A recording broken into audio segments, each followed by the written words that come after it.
Hi friends, welcome back to AFLU. അപ്പോൾ ഇന്നത്തെ ദിവസം നമ്മുടെ ഫെബ്രുവരി 14. അപ്പോൾ ഇന്നത്തെ ഒരു ദിവസം പലർക്കും വാലന്റൈൻസ് ഡേ ആണ്, പലർക്കും കരിദിനാണ്. അപ്പോൾ ഇന്നത്തെ ഒരു ദിവസത്തെ കുറിച്ചിട്ട് അല്ലെങ്കിൽ ഇന്നത്തെ ദിവസത്തെ നിങ്ങൾ ആരും ശ്രദ്ധിക്കാതെ പോയ അല്ലെങ്കിൽ ആർക്കും അങ്ങനെ കൂടുതൽ അറിയാത്ത ഒരു മറുവശമുണ്ട്. ആ ഒരു ഭാഗത്തെ കുറിച്ച് അല്ലെങ്കിൽ ഒരു ബിസിനസ് സ്ട്രാറ്റജികളെ കുറിച്ചിട്ടാണ് ഇന്നത്തെ ഈ വീഡിയോയിലൂടെ ഞാൻ പറയാൻ പോകുന്നത്.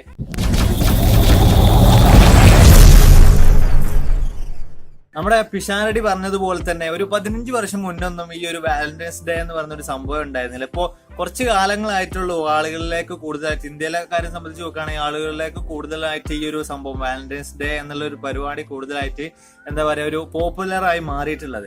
അപ്പോൾ കുറച്ച് ദിവസങ്ങളായിട്ട് ഒരാഴ്ചയായിട്ട് നിങ്ങൾ കാണുന്ന പരസ്യങ്ങളും കാര്യങ്ങളും ഒക്കെ ഈ ഒരു വിഷയങ്ങളുമായിട്ട് ബന്ധപ്പെട്ടായിരിക്കും, ഈ വാലന്റൈൻസ് ഡേ എന്ന് പറഞ്ഞിട്ടുള്ള വിഷയങ്ങളായിട്ട് ബന്ധപ്പെട്ടായിരിക്കും. അതിപ്പോ നമ്മുടെ ഈ ഒരു കാഡ്ബറി ആണെങ്കിൽ പുതിയൊരു എന്താ പറയുക വാലന്റൈൻസ് ഡേ സെലിബ്രേഷൻ പാക്ക്, മറ്റേ പോപ്പ് അത് ഇത് എന്നൊക്കെ പറഞ്ഞിട്ട് പുതിയൊരു സംഭവം, ഒരു പുതിയൊരു എന്താ പറയുക ഒരു ലിമിറ്റഡ് എഡിഷൻ ചോക്ലേറ്റ് അവർ പുറത്തിറക്കിയിട്ടുണ്ടായിരുന്നു. അതേപോലെ തന്നെ ഇപ്പൊ ആമസോൺ ആണെങ്കിലും ഒക്കെ ഓരോരോ സെയിലുകൾ, ഓരോരോ ഓഫേഴ്സ് ഒക്കെ ഈ വാലന്റൈൻസ് ഡേ സ്പെഷ്യൽ എന്നൊക്കെ പറഞ്ഞിട്ട് ഓരോരോ വ്യത്യസ്തമായുള്ള സംഗതികൾ കൊണ്ടുവരുന്നുണ്ടായി. അപ്പൊ നമ്മളൊക്കെ വിചാരിച്ചത് എന്തായാലും സാധനങ്ങളൊക്കെ വാങ്ങണം, ഫുള്ള് സെറ്റ് ആക്കണം, എന്തായാലും അടിപൊളി ആക്കണം. സിംഗിൾസിനെ കുറിച്ചിട്ടല്ല ഉദ്ദേശിച്ചത്, അല്ലാത്തവരെ കുറിച്ചിട്ടാണ്. അതായത് വാലന്റൈൻസ് ഡേ ആഘോഷിക്കുന്നവരുടെ കാര്യമാണ് ഈ പറഞ്ഞുകൊണ്ടിരിക്കുന്നത്.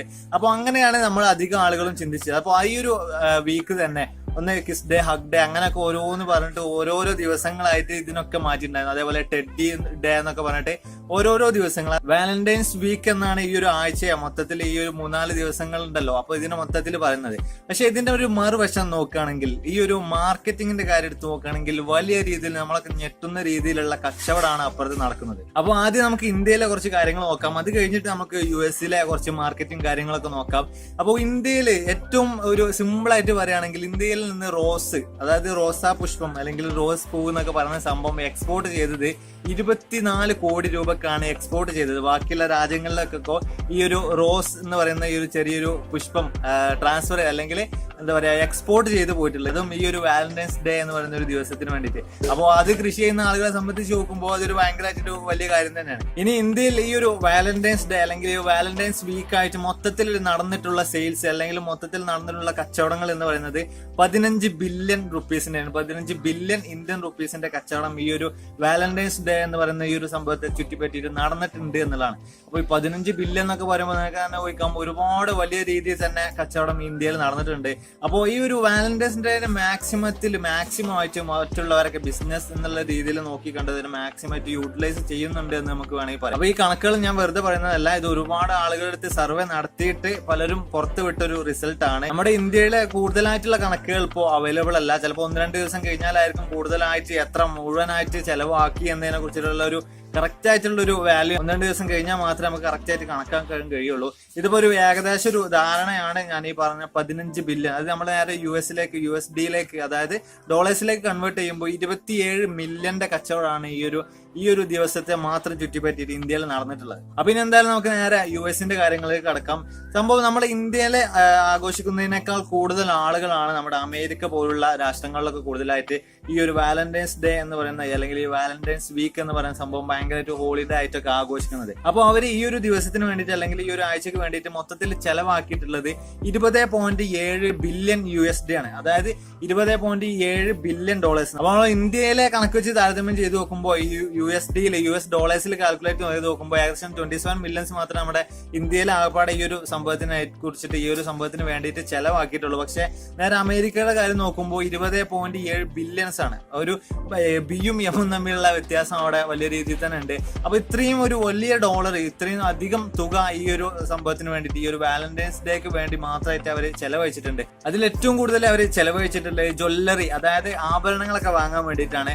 2ാം സ്ഥാനത്ത് നിൽക്കുന്നത് അവർ ഔട്ടിങ്ങിന് പോകാൻ വേണ്ടിയിട്ട്, ഈവനിങ് ഔട്ടിങ്ങിനൊക്കെ വേണ്ടിയിട്ടുള്ള കാര്യങ്ങൾക്ക് വേണ്ടിയിട്ടാണ് 2ാം സ്ഥാനത്ത്. ഏകദേശം 3 ബില്യൺ അവർ ഈ ഒരു സംഭവത്തിന് മാത്രം ചെലവഴിക്കിയിട്ടുണ്ട്. പിന്നെ അതേപോലെ തന്നെ വരുന്നത് ഡ്രസ്സുകളാണ്. പിന്നെ വരുന്നത് ഇതേപോലെ എന്താ പറയാ ഈ ഒരു ചോക്ലേറ്റ്സ്, കുക്കീസ്, അങ്ങനെയുള്ള കാര്യങ്ങൾക്ക് വേണ്ടിയിട്ടാണ് പിന്നെ വരുന്നത്. അതേപോലെ തന്നെ $1 ബില്യൺ ആണ്, ഏകദേശം $1 ബില്യൺ ആണ് വെറും ഈ ഒരു വാലന്റൈൻസ് ഡേന്റെ ഒരു ഗ്രീറ്റിംഗ്സ് കാർഡുകൾ വാങ്ങാൻ വേണ്ടിയിട്ട് അവർ ചെലവാക്കിയിട്ടുള്ളത്. അപ്പോൾ നമ്മൾ വലിയ രീതിയിൽ വില ഒന്നും കൽപ്പിക്കാതെ വെറുതെ നമ്മളിൽ നിന്ന് കടന്നു പോകുന്ന ഈ ഒരു ഫെബ്രുവരി 14 എന്ന് പറഞ്ഞ ഒരു ദിവസത്തിന്റെ മാർക്കറ്റ് കൊടുത്ത് നോക്കുമ്പോൾ വലിയ രീതിയിലുള്ള മാർക്കറ്റിംഗ് അല്ലെങ്കിൽ വലിയ രീതിയിലുള്ള സെയിൽസ് ഈ ഒരു ഒറ്റ ദിവസത്തിന് വേണ്ടിയിട്ട് നടന്നിട്ടുണ്ട് എന്നുള്ളതാണ് ശരിയായ കണക്കുകൾ. പിന്നെ ഇതിൽ മറ്റൊരു കാര്യം എന്ന് പറയുന്നത് അമേരിക്കയിൽ മൊത്തത്തിൽ ഈ ഒരു അനുപാതം എടുത്ത് നോക്കുമ്പോൾ ആരാണ് കൂടുതൽ, അതായത് പുരുഷന്മാരാണോ സ്ത്രീകളാണോ കൂടുതൽ ഈ ഒരു ഗിഫ്റ്റുകൾ വാങ്ങിയിട്ടുള്ളത് എന്ന് പരിശോധിച്ച് നോക്കുമ്പോൾ അവിടെ ഏറ്റവും കൂടുതൽ വാങ്ങിയിട്ടുള്ളത് നമ്മുടെ പുരുഷന്മാർ തന്നെയാണ്. ഏകദേശം $134 ഒരു പുരുഷൻ ഈ ഒരു വാലന്റൈൻസ് ഡേക്ക് വേണ്ടി ചെലവാക്കുമ്പോൾ ഏകദേശം $40 മാത്രമേ ഒരു വുമൺ അല്ലെങ്കിൽ ഒരു സ്ത്രീ ഈ ഒരു വാലന്റൈൻസ് ഡേക്ക് വേണ്ടി ചെലവാക്കുന്നു എന്നുള്ളതാണ് അവിടുത്തെ കണക്കുകൾ. അതേപോലെ തന്നെ യുഎസിന്റെ കാര്യം എടുത്ത് നോക്കുമ്പോൾ നമ്മൾ വിചാരിക്കും ഏറ്റവും കൂടുതൽ ഈ കോളേജ് സ്റ്റുഡൻസ് അല്ലെങ്കിൽ ഒരു എന്താ പറയുക ടീനേജേഴ്സ് ആയിരിക്കും കൂടുതലായിട്ട് ഇതിനു വേണ്ടി ക്യാഷ് ചെലവാക്കുക എന്നുള്ളത്. പക്ഷെ അവിടെ നേരെ തിരിച്ചാണ്. ഏകദേശം 35 to 44 ഏജ് ലിമിറ്റിലുള്ള ആളുകളാണ് കൂടുതലായിട്ട് ഈ ഒരു വാലന്റൈൻസ് ഡേക്ക് വേണ്ടിയിട്ട് ക്യാഷ് കൂടുതലായിട്ട് ചെലവാക്കിയിട്ടുള്ളത്. അപ്പൊ സംഭവം ഒരു ഫെബ്രുവരി 14 ആണെങ്കിലും അതിന്റെ പിന്നിൽ ഒരുപാട് തരത്തിലുള്ള ബിസിനസ് തന്ത്രങ്ങൾ ഇതിന്റെ പിന്നിൽ നടക്കുന്നുണ്ട് എന്ന് നിങ്ങൾക്ക് ഇപ്പൊ ഈ ഒരു വീഡിയോ കണ്ടപ്പോൾ മനസ്സിലായിട്ടുണ്ടാവും എന്ന് വിചാരിക്കുന്നു. അപ്പോൾ ഇന്നത്തെ ഒരു വീഡിയോ നിങ്ങൾക്ക് എന്തായാലും ഇഷ്ടപ്പെട്ടാണെന്ന് വിചാരിക്കുന്നു. ഇഷ്ടപ്പെട്ട് കഴിഞ്ഞാൽ തീർച്ചയായിട്ടും ലൈക്ക് ചെയ്യുക, ഇഷ്ടപ്പെട്ടില്ലെങ്കിൽ തീർച്ചയായിട്ടും നിങ്ങൾക്ക് ഡിസ്ലൈക്ക് ചെയ്യാവുന്നതാണ്. അപ്പോൾ ഈ ചാനൽ ഇഷ്ടപ്പെട്ട് കഴിഞ്ഞാൽ തീർച്ചയായിട്ടും ഒന്ന് സബ്സ്ക്രൈബ് ചെയ്ത ബെല്ലൈക്കോൺ ഒന്ന് ക്ലിക്ക് ചെയ്യാൻ മറക്കരുത്. വീഡിയോ കുറിച്ചുള്ള എന്തെങ്കിലും കമന്റുകൾ ഉണ്ടെങ്കിൽ നിങ്ങൾക്ക് താഴെ കമന്റ് ബോക്സിൽ രേഖപ്പെടുത്താവുന്നതാണ്. അപ്പോൾ എന്തായാലും ഇതിൽ നല്ല നല്ല വീഡിയോസുമായിട്ട് നമുക്ക് നാളെ മറ്റന്നാൾ കൃത്യം 8 മണിക്ക് കാണാം.